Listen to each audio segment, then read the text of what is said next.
Acting Rishabh Shetty acting చాలా బాగుంది చూడండి. డైరెక్షన్ సినిమా చెప్తాను వేరే లెవెల్ ఉంది bro. Mind blowing. Premiere show అయితే చూడడం జరిగింది. సూపర్ ఉంది భయ్యా, చెప్పడానికి ఏం లేదు మాట. There is no more word.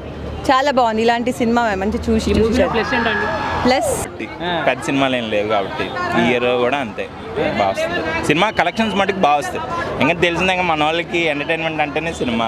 That దేవుడిని బాగా చూపించారంటే ఇంకా చాప్టర్ 1 వాళ్ళు ఇచ్చిన ఎలివేషన్స్ కానీ, ఆ స్క్రీనింగ్ కానీ, ఆ బ్యాక్గ్రౌండ్ మ్యూజిక్ కానీ, సో ప్రతి ఒక్క మూమెంట్లో ఉన్న దేవుడిని ఎలా చూపించాలా, నెక్స్ట్ మామూలుగా పులిని ఎలా యూజ్ చేసుకోవాలని దాన్ని ప్రతి ఒక్కదాడు కూడా చాలా చాలా వచ్చింది. మళ్ళీ దాని తర్వాత 25 3 years.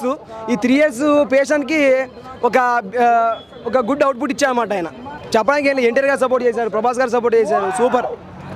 రుక్మిణి గారు చెప్పాలంటే చాలా అల్టిమేట్ అండి. సో వాళ్ళ రోల్ యాక్చువల్గా చెప్పాలంటే దీనిలో చాలా చాలా డిఫరెంట్గా వస్తుంది. సో ఎక్కడి నుంచి స్టార్ట్ అవుతుందో ఎక్కడి నుంచి ఎండ్ అవుతుంది అనేది ఎవరు కూడా ఆడియన్స్ చివరి వరకు కూడా గెస్ట్ చేయలేరు. కానీ వాళ్ళ రోల్ మాత్రం చాలా మేజర్ రోల్ ఇక్కడ. సో వాళ్ళ రాజుల దగ్గర నుంచి ఆమెకి ఇచ్చిన రోల్ మాత్రం it's very ultimate one. So